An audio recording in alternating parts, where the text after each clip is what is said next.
Radio Palabra Viva presenta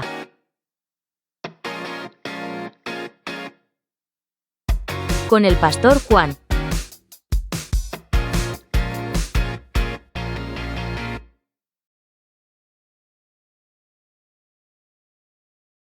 Bienvenue mes frères et mes sœurs à l'émission La famille selon Dieu. Alléluia, la famille selon Dieu. Et d'après l'histoire de la première famille, nous trouvons dans le livre de Genèse, chapitre 4 et chapitre 5, deux néalogiques. L'une est celle de la descendance de Caïn, l'autre celle de la descendance de Seth. Et toutes deux se terminent par la courte présentation d'une famille. Alléluia. La première est la famille de Lémec. Lémec prit deux femmes. Le nom de l'une était Ada et le nom de la seconde Tislia. Et Ada enfanta Jabal, lui fut père de ceux qui habitèrent sous des tentes et qui ont du bétail. Et le nom de son frère fut Jubal, lui fut père de tous ceux qui manient la harpe et la flûte. Et Tissia, elle aussi enfanta Tubal-Caïn, qui est le forgeur de tous les outils d'écrin et de fer. Et la sœur de Tubal-Caïn fut Anaman. Et Lémec dit à ses femmes, Ada et Tissia, écoutez ma voix, femme de Lémec, prêtez oreille à ma parole. Je ne tuerai un homme pour ma blessure et un jeune homme pour ma meurtrissure. Si Caïn est vengé 7 fois, Lémec le sera 77 fois. Cette courte description montre clairement, frères et sœurs, que Lémec possédait tous les traits de caractère de son ancêtre Caïn. Et ses paroles et ses actes prouvaient qu'il était encore plus éloigné de Dieu et de sa parole. Sa parole que Caïn avait pris une femme en accord avec la pensée de Dieu, et on demande de telle manière, et on lui demande souvent où il l'avait prise.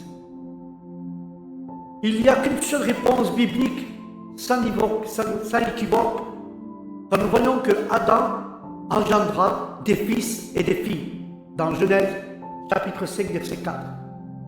Dieu a fait d'un seul sang toutes les races humaines, livre des Actes 17, 26. Donc, Caïn s'est bien marié avec l'une de ses sœurs. Lémec, lui, a agi, contradiction évidente, dans le dessein de Dieu en prenant deux femmes, la polygamie, et en opposition avec l'ordre divin dans la création. Mais toute personne qui connaît la Bible sait que Dieu a toléré la polygamie, mais il ne l'a jamais approuvée. Et nous voyons à ses conséquences que ce mal amène toujours son propre châtiment. Ce que j'ai observé personnellement, frères et sœurs, nous voyons qu'en Afrique, et nous pouvons confirmer cette règle de la polygamie, il ne faut pas s'attendre à des couples et des familles harmonieuses lorsqu'ils sont fondés sur ce principe non biblique. Mais nous voyons que Lémec n'a pas agi dans l'ignorance. Mais nous pouvons déduire que Genèse 4, 24, que les paroles de Dieu ne lui étaient pas inconnues, mais il n'éprouvait pas, frères et sœurs, il n'éprouvait pas le besoin, il n'éprouvait pas le besoin de la protection de Dieu, que Dieu avait promis à Caïn. Et dans ce poème, tout à sa propre gloire, il donne à entendre qu'il s'estime bien capable de se défendre lui-même. Il se porterait lui-même garant de ses droits. Il y avait besoin de Dieu, dans aucune manière il n'avait pas besoin de Dieu, car la propre volonté, l'indépendance et le désir de se faire valoir sont les traits dominants de son caractère. Avec de telles qualités, la réussite est possible dans un monde de pécheurs. Alléluia. Et quand nous voyons la courte description de sa famille, le montre bien. Ses 3 fils font preuve de qualité de leur père. Tous 3 se font et se fait un nom dans le monde de leur époque. Ils furent des pionniers dans le domaine particulier de leur talent et leur activité.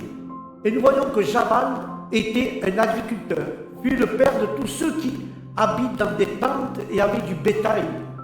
Puis Jubal fut le père de ceux qui jouaient de l'arc et de la flûte. Il joua un rôle prépondérant dans le monde de l'art et de la culture. Turbencaï fut le père des forgerons, de ceux qui travaillent l'écrin et le fer. Et nous pouvons le considérer avec raison comme le fondateur de l'industrie de son temps. On peut imaginer que les contemporains de l'évêque les considéraient avec respect.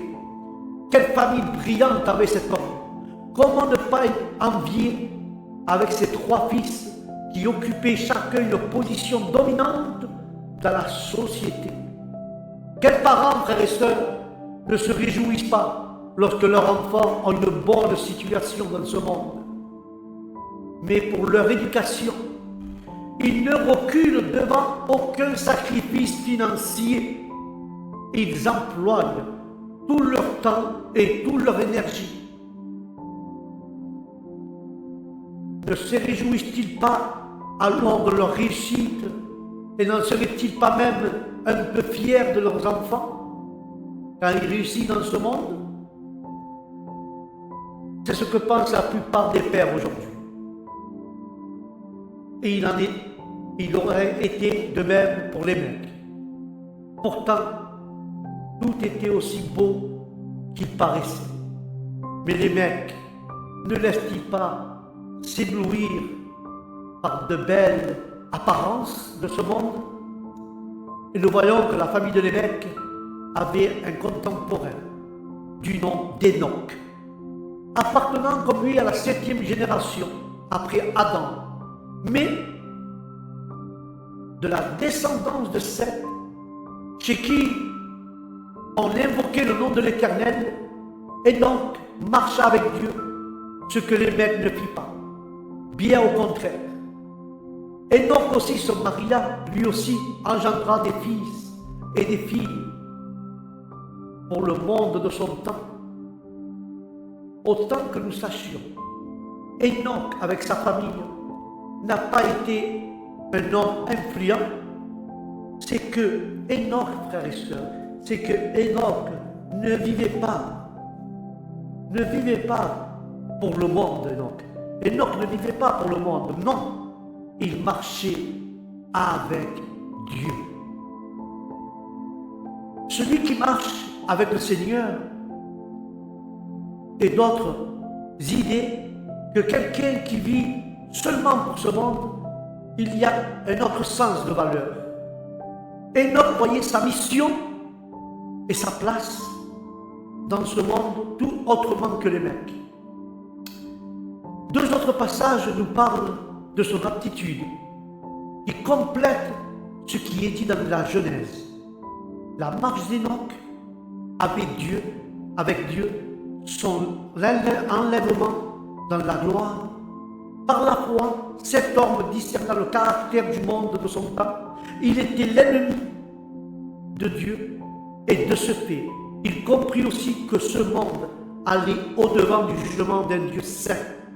Il prophétisa au sujet de ce jugement à venir et avertit ses contemporains. Malheureusement, le monde alors y prit pas garde.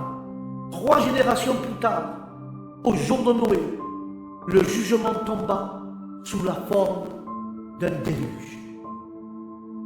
Cela, c'est l'histoire de cet homme, de Lémec et de sa famille, qui renferme aussi un sérieux avertissement pour nous et nos familles. Que l'on comprenne bien, frères et sœurs, ce n'est pas un péché de vouloir donner à ses enfants une bonne instruction. Ce n'est évidemment pas un péché d'exercer une profession dans ce monde, que nous travaillons dans l'agriculture ou dans le domaine culturel, industriel ou dans un autre domaine. Ce n'est pas ce qui importe. Aussi longtemps que nous pouvons exercer notre profession en communion avec Dieu et pour sa gloire, les croyants appartiennent plus à ce monde. Dieu nous délivre du pouvoir des ténèbres et nous transporte dans le royaume du Fils et de son amour. Mais par grâce, frères et sœurs, par grâce seulement, et seulement par grâce, nous sommes de ceux que le Père a donné du monde à son Fils. Mais nous sommes encore dans le monde de ce qui fut et de ce qui fait. Nous avons à remplir une tâche comportant de nombreuses responsabilités. Car l'apôtre Jean écrit « Aimez pas le monde, ni les choses qui sont dans le monde. Si quelqu'un aime le monde, l'amour du Père n'est pas en lui. Parce que tout ce qui est dans le monde, la convoitise de la chair, la convoitise des yeux et l'orgueil de la vie n'est pas du Père. Mais il est du monde. Et le monde s'en va et sa convoitise, mais cela qui fait la volonté de Dieu demeure éternellement en Dieu. Alléluia. Pour marcher d'une manière conforme à notre place et à notre responsabilité dans ce monde, il nous faut la foi d'un Enoch.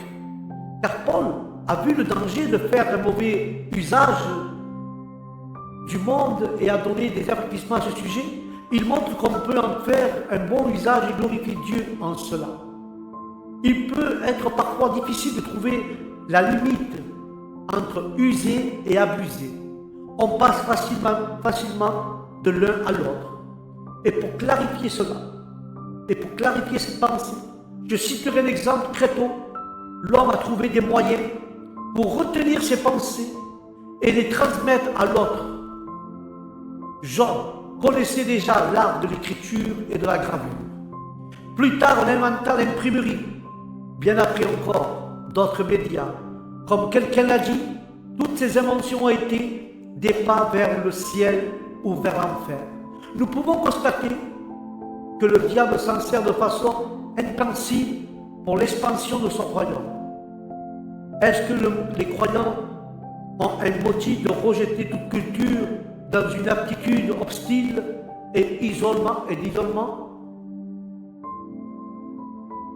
Non, mes frères.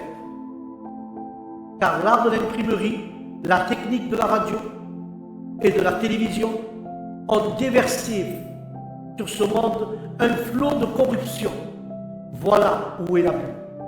Mais utilisée avec profit, l'imprimerie permet aujourd'hui de placer la Bible entre les mains des millions de personnes. Et pour tous les hommes qui ne savent pas lire, la bonne nouvelle est annoncée à la radio ou dans des cassettes ou dans des vidéos. Mais usons, frères et sœurs, des choses du monde, mais sans abuser. Usons les choses du monde, mais n'abusons pas. Un certain homme appelé William Kelly, spécialiste des langues et grand connaisseur de la Bible, fut un jour en contact avec un expert en philosophie ancienne. Et les deux hommes furent bientôt absorbés par une conversation approfondie. Soudain, le professeur posa une question à M. William Kelly. Que faites-vous exactement dans la vie courante? Et William Kelly répond: j'étudie la Bible, j'écris à son sujet et je donne des conférences. Alors cet homme dit: quel dommage qu'un tel talent soit perdu dans le monde, s'écria le professeur. Et Kelly répond: pour quel monde, monsieur? Et cette question nous incite à réfléchir.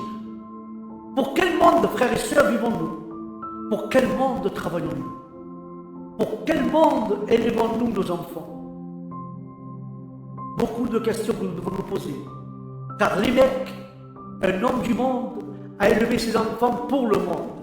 Mais celui-là passe. car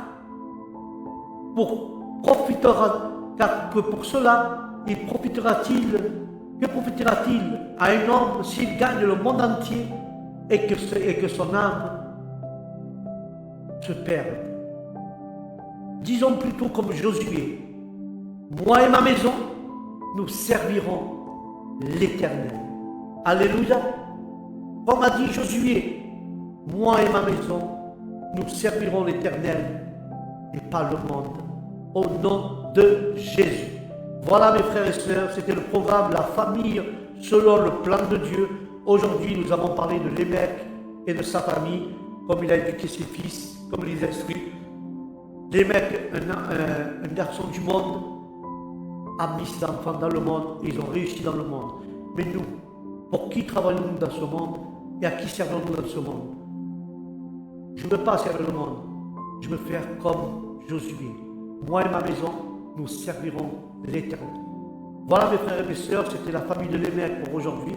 La prochaine famille que nous allons voir ensemble, ça sera Noé et sa famille, qui se trouve dans le livre de Genèse, chapitre 6 à 9.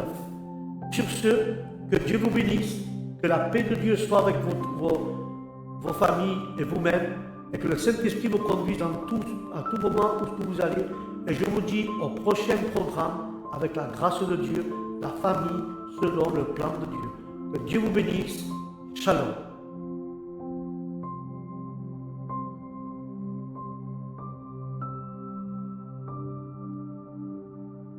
Radio Palabra Viva.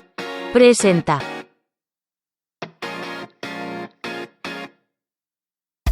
Con el pastor Juan.